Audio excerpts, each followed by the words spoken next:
Bonjour, bienvenue dans ce nouveau podcast créatif. Ça fait un moment que je ne suis pas venue vous voir, pourtant j'ai fait plein de choses, mais je n'ai pas forcément eu le temps de revenir vous présenter tout ce que j'avais fait. Pour celles qui reviennent, bien, je vous remercie d'être là.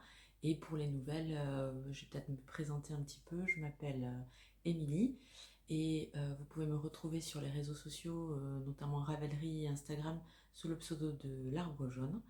Et je fais un peu de tout ce qui est lié au fil et aux loisirs créatifs. Et de temps en temps, pas très régulièrement, je l'avoue, je fais des podcasts et j'ai déjà fait un Flowstube. Je compte en faire prochainement un second. Et d'ailleurs, s'il y a des personnes qui étaient là, qui ont vu le premier Flowstube, un grand merci à toutes celles qui l'ont regardé, qui m'ont laissé des commentaires. J'ai eu énormément de visionnages sur cette vidéo et de retours hyper positifs. Donc voilà, un grand merci à toutes voilà, celles qui ont laissé des messages, même sur les podcasts traditionnels. N'hésitez pas à le faire d'ailleurs si vous avez des retours, des conseils, des idées. C'est avec plaisir que je vous répondrai et que je prendrai toutes ces informations que vous voudrez bien me donner. Voilà pour les présentations. Je vais commencer tout de suite parce qu'il y a pas mal de choses. Alors pas mal, oui, il y a des choses. Donc il y aura un peu de couture, un peu de crochet, un peu de patch, un peu d'English paper piecing. Et il y aurait de la broderie aussi, mais ça je vais le garder donc comme je vous disais pour le prochain Flowstube. Parce que sinon ça va faire vraiment beaucoup. Écoutez, on va commencer tout de suite, je pense, avec voyons, la couture. Alors pour la couture, j'ai un projet presque terminé et un projet terminé. Et donc mon premier projet presque terminé, c'est celui-ci. Et donc on voit pas grand-chose. Ça va pas être facile. Voilà. C'est celui-ci. Donc c'est une chemise que j'ai terminée. Il me reste juste, quand je dis pas fini, c'est parce qu'il me reste juste les boutons à rajouter. J'ai pas encore eu le temps de le faire. Et c'est vrai que le soleil et la chaleur sont arrivés, du coup ça m'a un peu voilà, freiné. Je suis passée à d'autres projets plus en adéquation avec la température extérieure. Euh, donc c'est un... Pour commencer, le patron. C'est le patron de la chemise, la chemise d'Atelier Brunette. Donc Atelier Brunette a fait plusieurs patrons là depuis quelques temps et je les aime énormément. J'ai acheté celui-ci et là je viens d'en acheter deux nouveaux et je vais me faire une robe et un top. Voilà. Et pour celui-là, j'en suis à ma deuxième réalisation. Donc c'est un patron de chemise avec un empiècement ici, voilà, sur le devant, que j'ai réalisé dans un tissu Atelier Brunette aussi. C'est un lin viscose qui est vraiment super. J'ai flashé sur ce fuchsia là, magnifique. C'était le modèle de présentation. Je suis désolée, elle n'est pas repassée parce que, comme je vous disais, j'ai pas terminé. Voilà, donc il y a des pattes de boutonnage, il y a des poignées de manches, il y a cet empiècement, il y a ce col ici. Hop, voilà. Je vais vous montrer à l'intérieur. Donc après, les coutures sont surjetées. Alors moi, je surjette à la machine à coudre, bien que j'ai une surjeteuse, mais j'avoue, je sais pas trop bien m'en servir encore. Euh, En bas, il y a un effet liquette. Je sais pas si vous allez le voir, voilà, c'est un petit peu arrondi. Et puis voilà. Hein, et donc vous avez l'empiècement pour les manches ici qui se fait. Vous n'avez pas, il n'y a pas de, il y a pas de, les manches ne sont pas à part du reste du corps. Elles sont intégrées au devant et au dos et vous faites une couture au niveau des épaules et du bras tout le long ici. Voilà. Euh, Quoi dire du patron? Les patrons Atelier Brunette sont vraiment... enfin bon, c'est le seul que j'ai fait jusque-là, mais ils sont vraiment super bien expliqués. Il n'y a pas de vidéo, donc vous pouvez les acheter en version pochette ou en version PDF. là, je viens d'acheter une robe, j'ai 50 pages de PDF que je viens enfin d'assembler. Donc les patrons pochettes, c'est peut-être pas mal pour ceux qui n'aiment pas assembler les patrons PDF. Parce que là, c'est pareil, il y a quand même pas mal de pages puisque vous n'avez pas les manches ne sont pas à part du devant et du dos. Donc il y a pas mal de pages à assembler et il faut aussi un certain métrage de tissu. Alors je ne vais pas rentrer dans tous les détails parce que ça fait un petit moment déjà que j'ai commencé à la coudre. Parce que j'ai peur de vous dire des bêtises et parce que je ne veux pas que cette vidéo soit trop longue. Mais je vous conseille en tout cas vivement les patrons Atelier Brunette. Voilà pour ce premier projet que j'espère vous montrer porter prochainement avec ses boutons. Pour le deuxième projet couture, alors je viens juste de le terminer. Il s'agit d'une robe que je vais remettre à l'endroit. Hop. Et voilà. Donc c'est une robe du livre, du magazine Fibre Mood, et c'est la robe Rosalie que j'ai déjà réalisée elle aussi en gaze de coton uni, que je porte énormément et donc mais qui est un peu grande pour moi. Donc j'ai décidé de m'en refaire une autre et en fait pour tout vous dire l'idée est venue d'abord du tissu parce que ce tissu est une double gaze de chez Atelier Brunette aussi, et double gaze anthracite avec ces broderies dessus là qui sont absolument magnifiques. Voilà.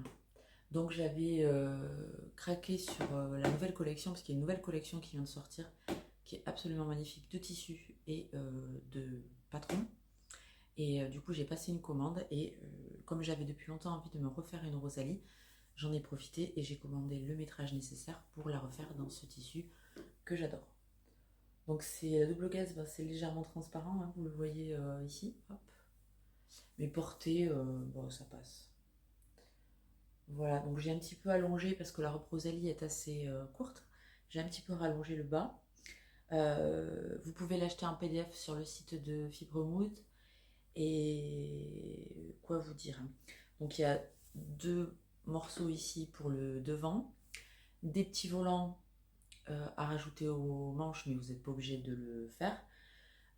Et puis après, le bas ici qui est froncé, donc vous avez un devant et un dos, et vous avez aussi un dos pour un dos ici. Donc il y a peu de pièces, elles se coupent très bien, très facilement. On vient mettre ici un biais que j'ai fait dans le même tissu. Voilà pour terminer joliment l'encolure. Et puis voilà, hein. C'est hyper rapide. Je crois que je l'ai fait en un après-midi. Tailler les pièces et coudre. Et j'ai fini juste l'ourlet tout à l'heure. Mais dans l'après-midi, une grosse après-midi, hein, j'avais tout fait. Donc je suis hyper contente du résultat, j'adore ce patron, j'adore le tissu et du coup j'adore le combo des deux. Donc ça c'est pour mes projets couture. Donc comme je vous disais, là j'ai d'autres projets qui sont en cours. Je vous les montrerai la prochaine fois. On va passer maintenant, je pense, au tricot et je vais me baisser pour vous montrer ce que j'ai réalisé. Donc il y a 2 projets tricot. J'ai pas tellement tricoté finalement parce que je me suis concentrée sur un projet qui est là dans ce sac, qui est un pull. Mais entre temps, j'ai vu une vidéo d'Eve EV3 qui avait montré cette pochette qu'on lui avait offerte, je crois. Et j'ai craqué dessus. Donc je vous montre un petit peu plus près le motif. Voilà. Et donc c'est une pochette zippée. Moi j'ai mis ce petit tissu à l'intérieur qui vient de chez Sostrengren, que j'avais dans mon stock. Et voilà, et c'est fait en... Et donc c'est tout tricoté, donc vous avez le fond ici, vous avez les côtés, voilà, ici en point mousse. Et donc c'est un patron qui s'appelle Penrose chêne rose ici, et qui est gratuit et que vous pouvez retrouver sur Ravelry. Et la créatrice, c'est, je vais vous le dire de suite,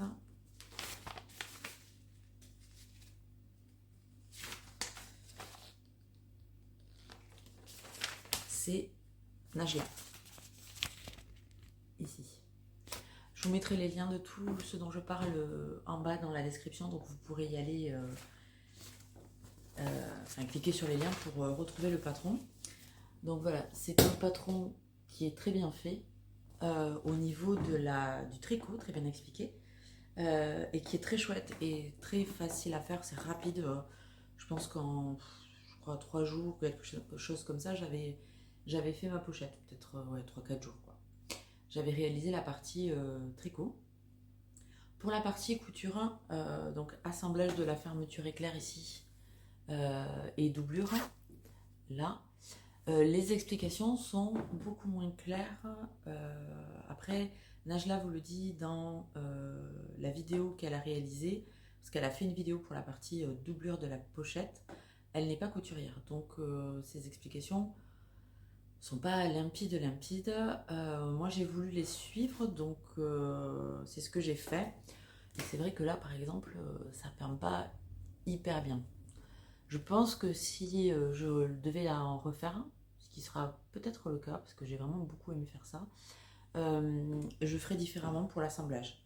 Enfin, toujours est-il que ça a fonctionné et que voilà, ça ferme, j'ouvre, je ferme sans problème. Voilà, et c'est la première fois que je couds du tricot. Voilà, ou que je double une pochette en tricot. Ben, j'ai bien aimé. Il n'y avait rien de. Voilà, il suffit de faire une couture là tout le long. Ben, c'était assez simple. Mais c'est vrai que pour l'assemblage avec la fermeture éclair, j'aurais peut-être pu faire mieux. Bon, là, c'est plutôt. Hop, là, c'est plutôt bien fait quand même. Voilà. Enfin, c'est correct, quoi. Voilà. Donc, une petite pochette qui va me servir sans doute à mettre des petits patrons, style chaussettes, bonnets. Voilà. Je ne l'ai pas encore utilisé, mais ça ne saurait tarder. Mon deuxième projet tricot, il est dans ce super joli sac qui vient de chez... Ah, j'ai oublié le nom. Je ne sais plus. Ça va me revenir. Je l'ai vu dans un podcast. Je suis peu de choses. Voilà.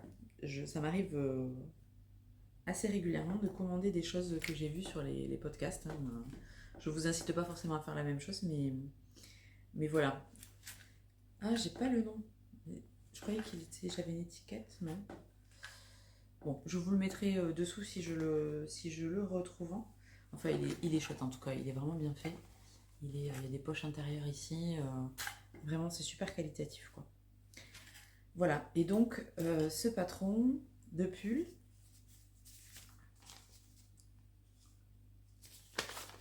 c'est le Paris-Brest de Loli Lafay. Alors, je vais essayer de vous trouver une... C'est un peu le bazar toujours dans mes fiches, parce qu'après, il y a ma nièce qui s'en sert pour faire des dessins, parce que je fais du babysitting. Donc, j'ai entre moi qui me note les rangs et elle qui me prend les feuilles pour dessiner, ça ressemble plus à grand-chose.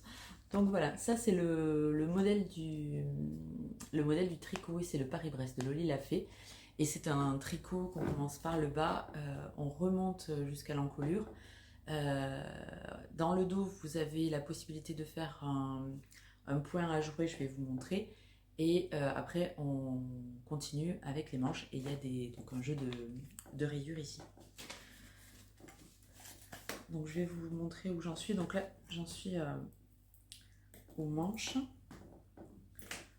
Donc voilà, ça c'est le dos avec le point ajouré que j'avais hésité à faire. Et puis finalement, je me suis dit que c'était quand même dommage. Et puis tout ce jersey, ça me tentait moins. Donc de faire tout en jersey. Donc je me suis dit que ça allait rythmer un peu le tricot et je suis pas... voilà, je suis contente de l'avoir fait. Voilà, donc on commence par le bas et puis on monte en faisant ses rayures. Là, vous avez le devant qui lui est tout simple. Et là, j'ai commencé une manche. Voilà. pour les changements de rayures, voyons, est-ce qu'on les voit? Oui, c'est ici, pour moi. Alors, bon, là, il faut que je le bloque. Je pense que ça va s'améliorer au blocage. J'ai des fils à rentrer parce qu'au début, j'avais coupé les fils pour changer les rayures. Et puis après, j'ai décidé de ne pas le faire. J'avoue que j'ai pas eu une technique fabuleuse. Mais bon, c'est sur le côté, donc ça se verra moins. Et là, j'ai commencé les manches. Et par exemple, ici, mais là, vous allez rien voir. Mais ça semble mieux quand même. Donc j'ai amélioré ma technique pour le changement de couleur. Euh, voilà, j'ai acheté des petites aiguilles 30 cm pour faire les manches. C'est quelque chose que je n'avais jamais fait et j'avoue que je suis bien contente parce que entre le changement de rayure et faire passer les fils, c'est quand même bien pratique d'avoir ça plutôt que de faire du Magic Loop parce que j'avais commencé comme ça et franchement c'était un peu galère. Donc du coup j'avais défait et j'avais recommencé. Là à l'encolure on relève des mailles pour faire des cotes 1-1 et puis voilà. Donc pour la laine, juste, je vais vous dire, j'ai utilisé, j'avais un reste de, c'était quoi? J'avais un reste de laine. Je sais pas si c'était, je crois que c'était la Féfil, c'était le coloris Abyss. Mais la Féfil a arrêté malheureusement de teindre. Donc du coup, vous ne pourrez pas retrouver ce coloris qui est pourtant magnifique. J'avais fait un châle pour une copine avec ça. Donc il m'en restait un peu, j'avais envie de l'utiliser dans un chouette projet et donc c'était parfait pour les rayures. Là c'est tout ce qui me reste pour finir cette manche et faire la deuxième. Je pense que ça sera bon. J'espère que je ne serai pas trop juste. Voilà, et c'est de la fingering, donc 100% mérino je crois. Et pour la couleur principale, c'est celle-ci. Et c'est une laine de chez Léna Mouret. C'est sa base Athéna 100% Mérino, 400 mètres pour 100 grammes. Voilà, et le coloris c'était belle au naturel. Donc c'était ce qui était préconisé dans les patrons.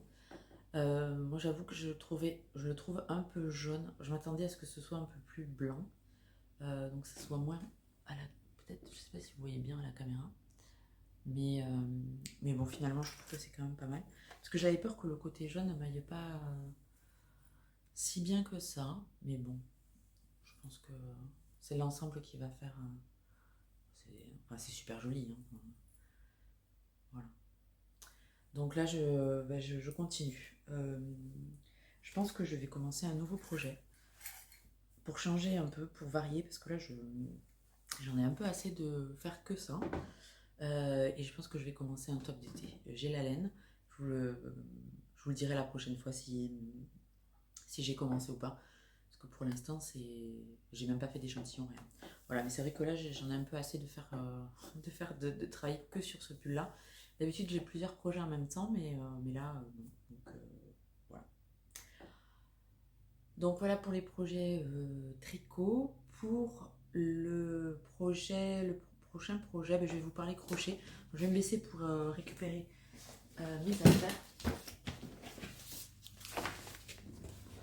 Donc je fais un peu de crochet de temps en temps, à l'occasion. J'ai fait surtout des amigurumi ou voilà, surtout des amigurumi en fait. Et j'avais envie, on a vu beaucoup passer des couvertures au crochet sur les podcasts et c'est quelque chose qui me plaît énormément et je me suis enfin décidée à en faire une. Donc voilà, c'est une boîte à chaussures et j'ai mis dedans tous mes carrés en granit que j'ai commencé à réaliser. Donc il n'y en a pas énormément, pour l'instant j'en ai 2, 4, 6, 8, 10, 12, 14, 16, 18, 20, 22.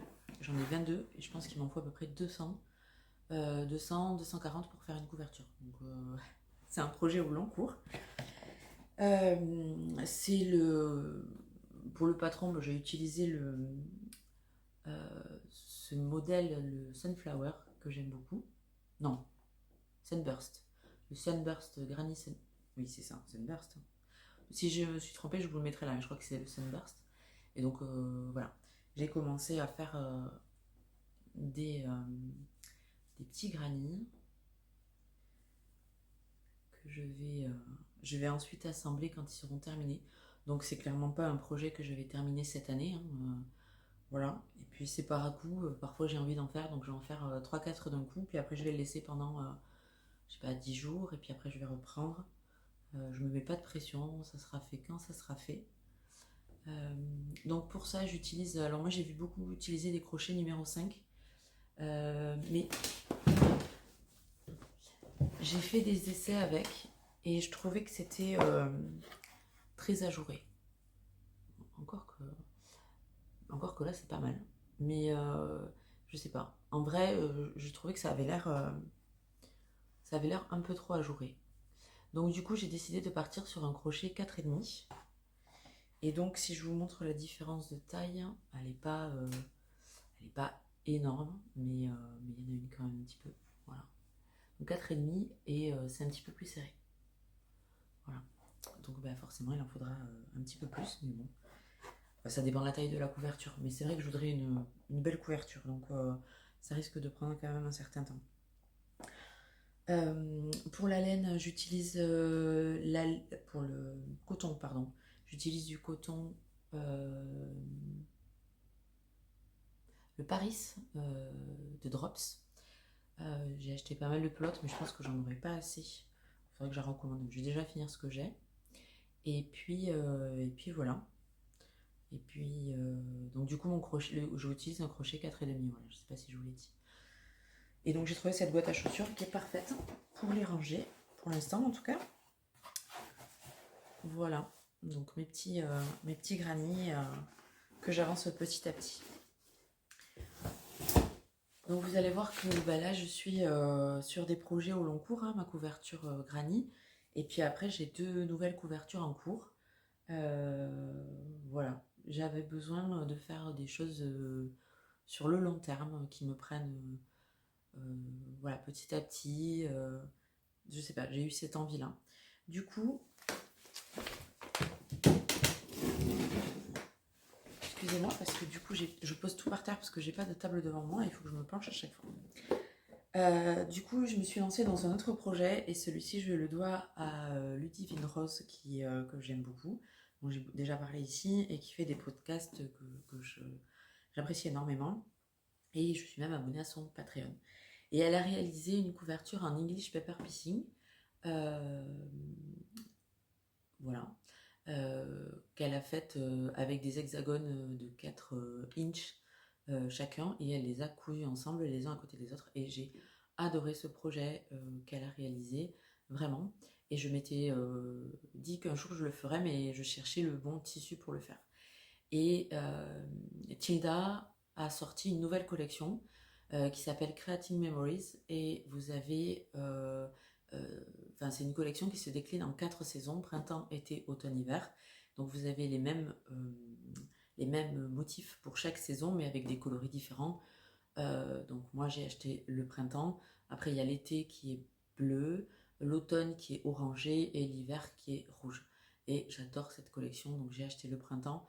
L'été en bleu là me faisait vraiment envie, mais ça fait un budget, donc pour l'instant j'ai pas craqué dessus. Et donc, voilà, je vais vous montrer peut-être Tilda. Voilà, collection Creating Memories ici. Voilà. Je vais vous montrer les tissus. Donc, voilà, c'est ces tissus-là. Donc, je sais pas si vous voyez bien. Je sais pas comment trop vous les montrer. Voilà. Hop. Alors, il y a des petites rayures. Il y a des fleuris encore, il y a des presque unis avec des petits points. Voilà, celui-là j'adore. Donc il y en a certains que j'ai commandés parce qu'il y a vous pouvez acheter des packages, mais il n'y en avait plus. Ça a été vite dévalisé cette collection. On les trouvait plus nulle part. Donc j'ai acheté cela chez Casa Cenina à l'unité. Et je sais que Rosaline et Suzanne à la collection aussi. mais le tarif était le même finalement, que je les achète à l'unité ou en package c'était des morceaux de 50 par 55. Et moi j'ai acheté la même chose, ou des fois certains qui me plaisaient plus, je les ai achetés en quantité un peu supérieure, mais vous pouviez avoir les mêmes choses chez Casa Cenina. Donc si ça vous tente, vous pouvez très bien aller voir, voilà, et en commander qu'un ou deux, hein. Du coup à l'unité c'est pas mal aussi, pour des petits projets ou des sacs à projet, voilà. Donc cette collection m'avait tapé dans l'œil. Pour vous dire, je m'étais même mis un rappel sur le téléphone pour le jour de la sortie, mais je crois qu'il a été mis en précommande. Et du coup, les précommandes ont été. Enfin, j'étais pas au courant, j'ai pas pu commander en précommande.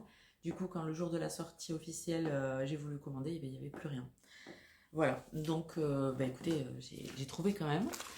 Et pour vous montrer, donc ça, c'est mes gabarits pour l'English Paper Piecing. Donc, je les ai fait moi-même. J'ai fait une feuille comme ça où j'ai tracé mes 5 hexagones, et après j'ai fait des photocopies.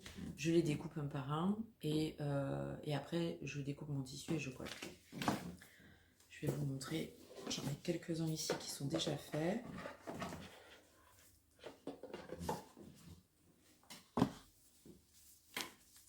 Voilà.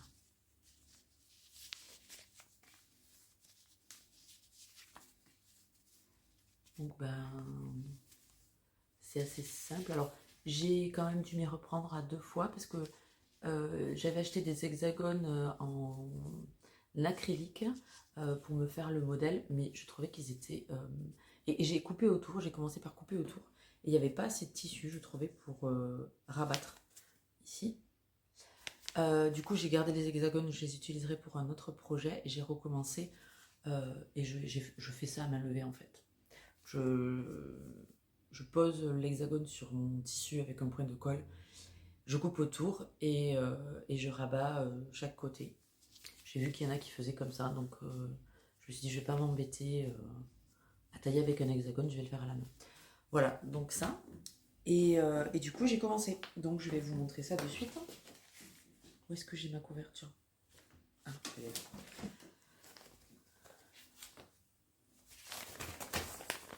Voilà, alors.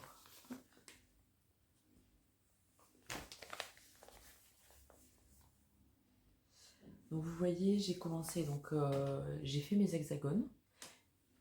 Voilà, et après pour vous montrer, je fais des bandes comme ça.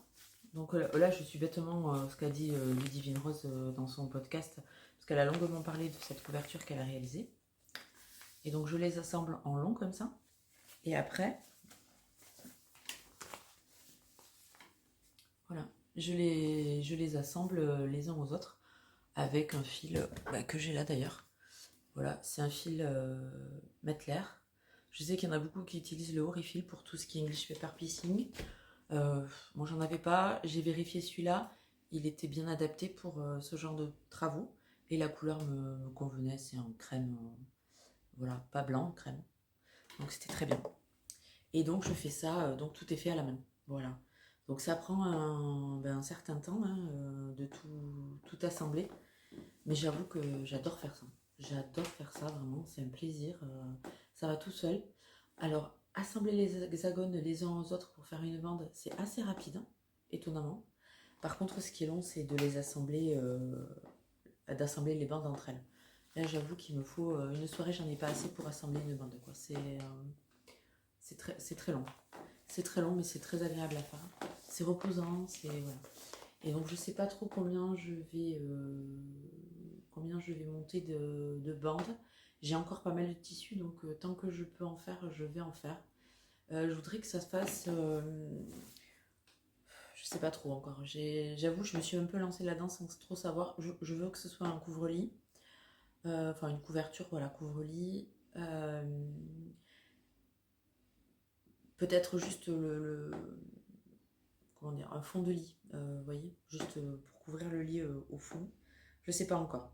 Je me dis que si c'est pas assez grand avec les tissus que j'ai, ce que j'aimerais bien peut-être c'est autour mettre quelques hexagones unis crème avant de mettre le biais, parce que c'est quand même assez chargé comme ça, et peut-être que ça mettrait un peu de lumière dans le projet. Voilà. Pour l'instant, je me régale à le faire. Je verrai après où j'en suis et ce que je décide d'en faire. Donc les papiers, vous les laissez à l'intérieur. Pour ceux qui ne savent pas, enfin moi c'est quelque chose que j'ai appris récemment, hein, l'English paper piecing, c'est pas quelque chose que je connais depuis des années. Donc pour l'instant je les laisse, et quand la couverture sera un peu trop grande, je les enlèverai probablement. Et donc pour assembler le papier et le tissu, enfin pour voilà, donner la forme d'hexagone, je colle avec de la colle spéciale tissu, et voilà. Et du coup ça tient très bien. Voilà pour ce nouveau projet, et puis je vais vous montrer le dernier. Dernier projet, hop, qui lui aussi m'a pris un certain temps, puisqu'il s'agit d'une couverture en patchwork. Donc là, j'ai terminé le dessus de la couverture. Il me reste donc, j'ai le tissu pour faire le dessous de la couverture, j'ai le tissu pour réaliser le biais aussi, j'ai le molleton, donc là il ne me reste plus qu'à assembler toutes ces parties entre elles et à quilter. Avant de vous le montrer peut-être en entier, vous expliquer, donc c'est un patron gratuit qui s'appelle le Fly Free Quilt, que vous pouvez retrouver en story chez Blossom Quilt & Craft, qui est un magasin de patchwork. Elle propose aussi des newsletters hyper bien. Si vous aimez le patchwork, je vous conseille de vous abonner à la newsletter. Elle vend du tissu, donc patchwork, et elle propose des kits pour faire des patchwork. Donc vous avez des kits débutants, des kits avancés. Vous n'avez pas forcément le patron avec, puisque les patrons sont la plupart payants. Mais elle vous fournit le kit tissu, voilà, pour le réaliser. Et elle fait souvent des super stories où vous avez plein d'informations. Moi j'aime beaucoup regarder ce qu'elle fait. Et donc j'ai découvert son compte via Artisan, parce que il y avait un cours gratuit sur le patchwork et ça m'intéressait beaucoup. Moi dans mon village il y a un club de patchwork. Alors c'est des dames d'un certain âge et elles font tout à la main. Mais elles font une exposition tous les 2 ans et c'est magnifique. Et j'adore ce qu'elles font. C'est pas toujours dans mes goûts au niveau des choix de couleurs, mais voilà, parce que c'est vraiment un travail magnifique qui demande énormément de temps, donc c'est superbe. Et je m'étais toujours dit qu'un jour je ferais du patchwork. Et j'ai découvert, grâce à Artisan, le patchwork moderne, donc le patchwork à la machine à coudre, avec des techniques qui permettent d'aller plus vite, etc. Chose que les petites mamies du village ne font pas. Voilà, elles font tout à la main, c'est l'occasion pour elles de se retrouver, discuter autour d'un café, d'un goûter, beaucoup de goûter, voilà. Et donc voilà, et moi je voulais quelque chose pour pouvoir le réaliser à la machine à coudre. Donc j'ai découvert ça sur Artisan. C'était donc Alice, hein, qui a la boutique Blossom Quilt & Craft, qui proposait ce cours. Et donc j'ai commencé à m'abonner à sa page et j'ai découvert tout cet univers du patchwork qui m'a fascinée, que je trouvais absolument magnifique. Ma soeur me demande mais qu'est-ce que tu vas faire de toutes ces couvertures? J'en sais rien, c'est juste le plaisir de les avoir, le plaisir de le faire, le plaisir du résultat final, et puis peut-être que j'en donnerai à droite à gauche. Voilà, je me dis que ça va rester aussi après moi, j'espère, peut-être pour les enfants, pour mes neveux, voilà. Donc c'est vraiment le plaisir de la réalisation. Alors ça a un coût, le patchwork a un coût, surtout avec ce genre de tissu. Après on peut faire avec des tissus de récup aussi, j'imagine. Chacun fait comme il veut avec le budget qu'il a. Et on n'est pas obligé de faire des couvertures, on peut faire des coussins. Il y a des super modèles de coussins. Voilà, il faudrait que je regarde aussi de ce côté-là. Donc tout ça pour vous dire que le patron que j'ai utilisé est un patron gratuit. Vous avez le lien sur la page Instagram de Blossom Quilt & Craft. Elle vous propose des kits pour le réaliser. Vous pouvez choisir les tissus sur sa boutique ou non. Et du coup, c'est un patron débutant. Voilà. Et elle a fait des stories où elle vous montre les différentes étapes de la réalisation du sien. Donc ça aide. Moi, j'avoue que je les ai souvent regardés pour le faire. Le plus simple, c'est que je vais vous montrer maintenant le projet. Alors je vais me lever.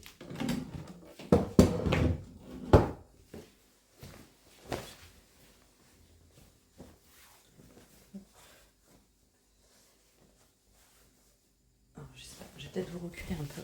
Hop.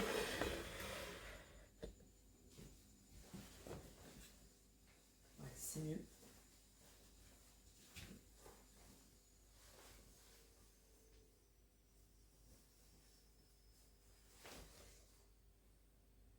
Voilà.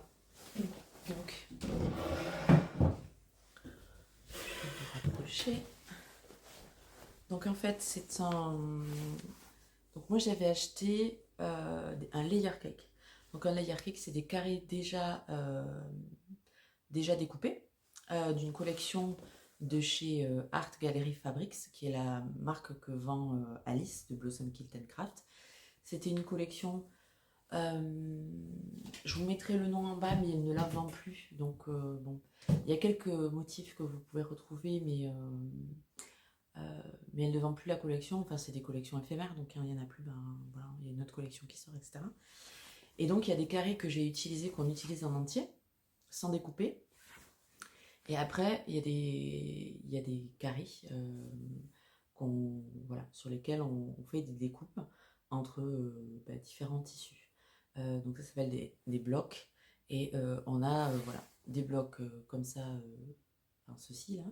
Après, un entier, un morceau de tissu entier, un autre bloc ici, un tissu entier, et etc. etc. Donc du coup, ce qui est assez simple, c'est vrai, c'est que il n'y a pas des tonnes de découpes, puisqu'il y a des carrés qui sont qu'on utilise tels quels. Par contre, c'est quand même du travail ici pour découper et assembler. Donc on fait 4 carrés qu'on assemble entre eux. Voilà. Quoi vous dire? C'était un projet que j'ai eu beaucoup de plaisir à faire. Alors c'est pas mon premier projet patchwork parce que j'ai déjà réalisé un sac avec des tissus Tilda, mais c'était complètement différent. Il n'y avait pas tous ces découpages avec ouais, où on devait jointer, parce que là le plus difficile en fait c'est que ça soit parfait au niveau quand on assemble après. Vous voyez là il y a un petit décalage, alors, je sais pas si vous voyez bien. Alors il y en a où ça se voit plus que d'autres. Il y en a qui sont bien faits. Celui-là par exemple est bien fait, je pense. J'ai l'impression que oui. Mais parfois c'est un peu... voilà, il faut apprendre à le maîtriser. Ouais, je dois en avoir un qui doit pas être très... Voyons. Voilà, mais par exemple celui-là. Je sais pas si vous voyez, ce tissu bleu clair là est trop décalé. Celui-ci aussi, ça ne joigne pas parfaitement. Voilà. Donc c'est dommage. Mais bon, à un moment donné, j'ai voulu, quand j'ai commencé à quand je voyais que ça allait pas, je défaisais, je recommençais. Je me suis dit non mais je vais pas m'en sortir si je fais ça. Tant pis, il sera pas parfait, mais vous voyez là, c'est quand j'assemble des différents carrés, il y a un décalage. Bah, écoutez, c'est pas énorme, ça se voit pas de loin, ça, je sais même pas si ça se voit vraiment de près, à moins d'y mettre vraiment le nez, parce qu'il y a tellement de motifs que, bon là oui, ça se voit par contre. Vous voyez là, il y a vraiment un décalage. Mais bon, j'ai décidé de le laisser comme ça, c'est le premier, ça ira très bien. Donc, voilà, donc là j'ai le tissu, hop. J'ai acheté ce tissu Art Gallery Fabrics donc pour doubler, mettre dessous. Et j'ai acheté un tissu crème comme ça pour faire le biais tout autour parce qu'il y a quand même pas mal de motifs, donc je voulais pas quelque chose de très avec encore des motifs.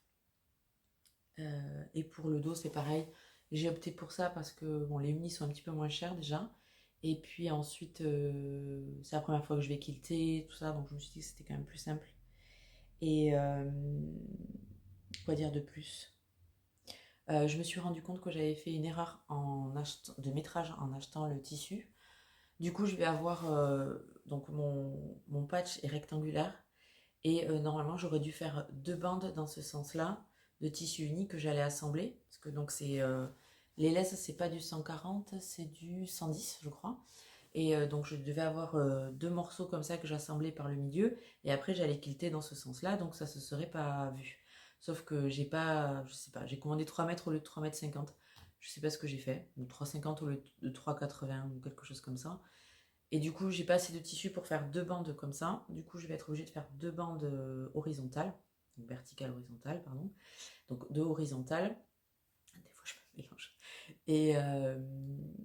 Et du coup, on va sûrement voir la couture au milieu.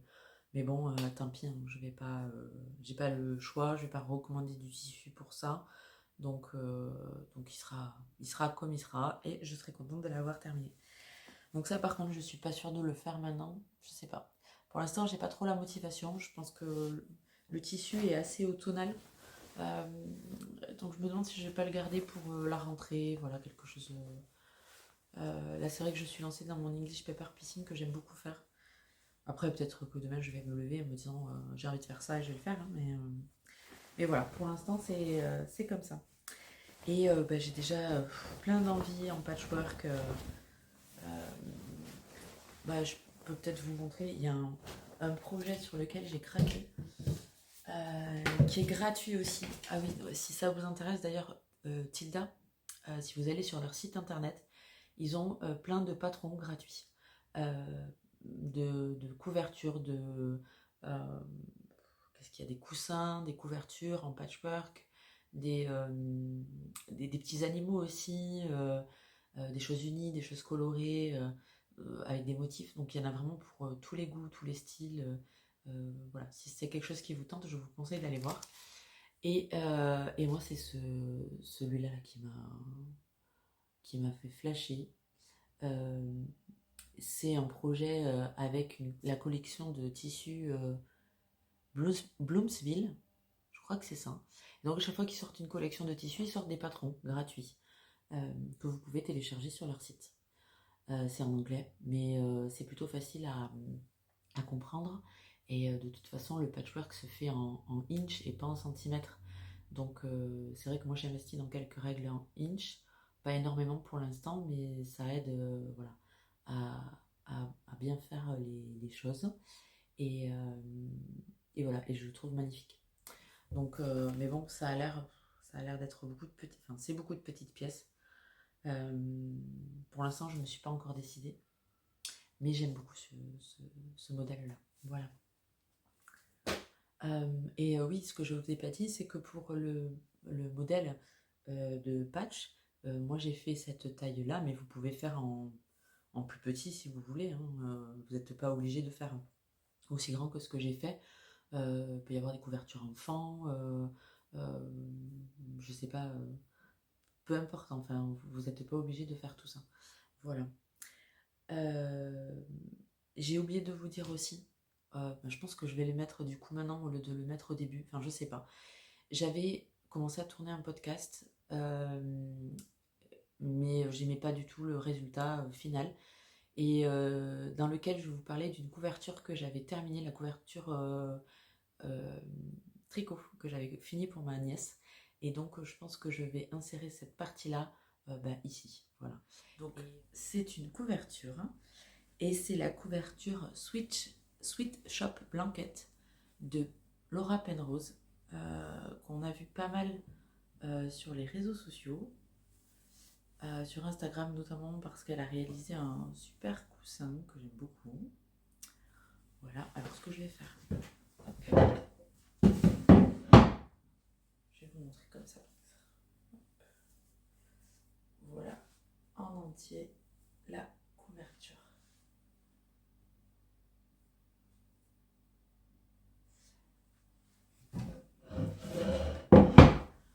Voilà, je l'aime beaucoup. J'aime beaucoup mon choix de couleur. Alors je vais vous montrer. Hop. Pour la laine, j'ai utilisé de la laine Charisma de chez Drops. Charisma, tac tac. C'est une laine DK, 100% laine, donc 50 grammes pour 100 mètres. Et il se tricote avec des aiguilles 4 mm. Donc c'est une laine qui correspond aux préconisations de la la designer.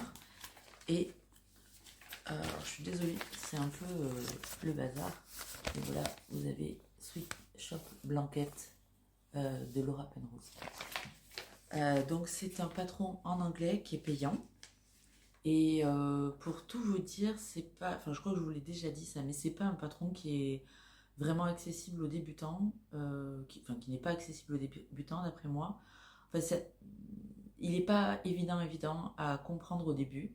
Une fois qu'après on est lancé, ça va, mais c'est vrai que ça a demandé un peu de réflexion pour comprendre comment assembler les carrés, parce qu'on ne les tricote pas les uns après les autres de façon séparée pour les assembler ensuite.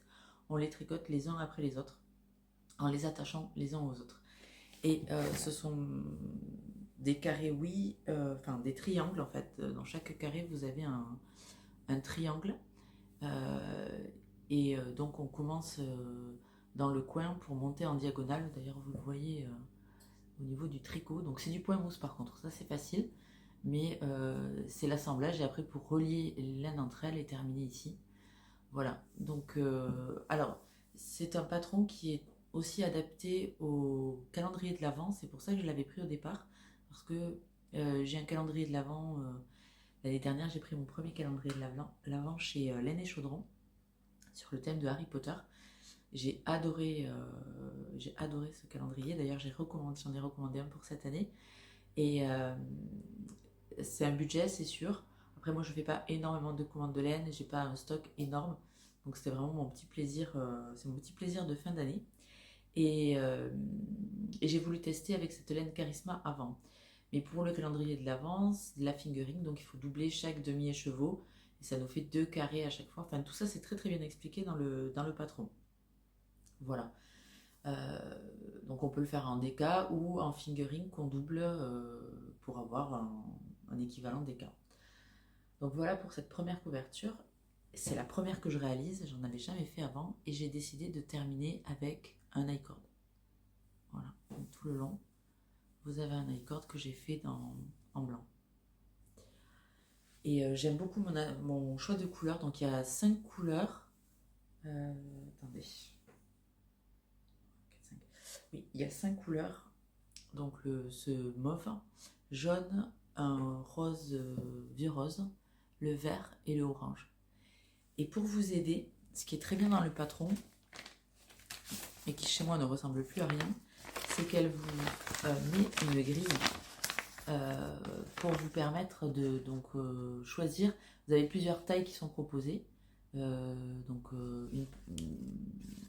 couverture de bébé par exemple, une couverture un peu plus large et une couverture plus haute que large, donc c'est celle-là que j'ai choisie. Et après, vraiment le très très grand format. Donc moi j'ai opté pour 1, 2, 3, 4, 5 couleurs sur 1, 2, 3, 4, 5, 6, 7, 8, sur 8 lignes. Voilà. Et donc ce tableau est vierge et vous avez la possibilité de le remplir pour pouvoir mettre votre choix de couleur et suivre votre schéma. Alors moi je me suis trompée, j'ai recommencé. Enfin ça sert plus à grand chose. Donc je me trimballe mes affaires un peu partout. Et d'ailleurs j'ai fait, même malgré ça, j'ai quand même fait une erreur à un moment donné dans le choix des couleurs. Mais bon, voilà. Là j'ai fait une erreur. Je sais même pas si je vais réussir à vous dire où c'était, mais ça doit être sur cette ligne là. Je crois que j'ai inversé. Il manque, voilà, vous voyez, il manque un jaune sur la ligne ici. Et voilà. Mais bon, j'ai pas. Mais bon, c'est pas très grave, c'est pour ma nièce. Voilà, elle sera très contente et il lui tarde de la voir, donc je vais l'offrir avec grand plaisir demain. J'ai pu calculer, donc elle vous donne les instructions pour calculer la quantité de laine dont vous avez besoin. Pour moi, au niveau des couleurs, je n'ai pas manqué de laine. Au niveau du blanc, il m'a manqué un petit peu, mais j'avais pas prévu de toute façon de faire l'i-cord au départ. Donc il me fallait plus de laine. Donc j'ai repassé une deuxième commande pour du blanc pour pouvoir terminer mes carrés et faire l'i-cord. Et d'ailleurs, vous avez vu, il me reste une pelote. Il doit me rester. Ouais, voilà, une pelote entière et ça. mais je vais trouver quelque chose à faire avec sans problème. Et au niveau des couleurs, j'ai quelques restes, mais vraiment pas grand chose. Je vais vous montrer le dos peut-être de la couverture. Voilà. Donc elle vous conseille de rentrer tous les fils au fur et à mesure, hein. Je l'ai fait au début, puis après j'ai arrêté et j'ai regretté de ne pas l'avoir fait au fur et à mesure parce que vraiment ça a été super long à la fin de rentrer tous les fils. Bon, je m'y suis lancée, voilà, j'ai tout fait d'un coup. À la fin, il m'a resté quoi, la moitié de la couverture. Et voilà, ça c'était assez long. Ah, donc j'ai adoré ce patron. Est-ce que je vais faire finalement avec mon calendrier d'avant, je vais refaire ce patron-là? Je ne sais pas. Et moi, je vous souhaite une belle journée. Le soleil est revenu. Il fait même un peu trop chaud, hein, je sais pas vous, mais nous dans le sud-ouest, c'est orageux, du coup c'est très lourd. On est poisseux, voilà, c'est désagréable. Mais bon, voilà, il a arrêté de pleuvoir, donc c'est très bien, on va pas se plaindre. Et puis, je vous souhaite plein de bonnes choses, un bel été. Je vais essayer de revenir avec un floss tube dans les prochaines semaines, sans garantie, et sinon, ce sera probablement à la rentrée, parce que moi, je travaille l'été, donc je n'ai pas de vacances, et ce sera probablement à la rentrée quand les choses se seront un petit peu calmées et que les touristes seront rentrés chez eux. On les adore, mais c'est vrai que c'est beaucoup de travail. Et, euh, et voilà, donc je vous dis à une prochaine fois. Et voilà, je vous souhaite plein de projets créatifs et un bel été. Merci beaucoup, au revoir.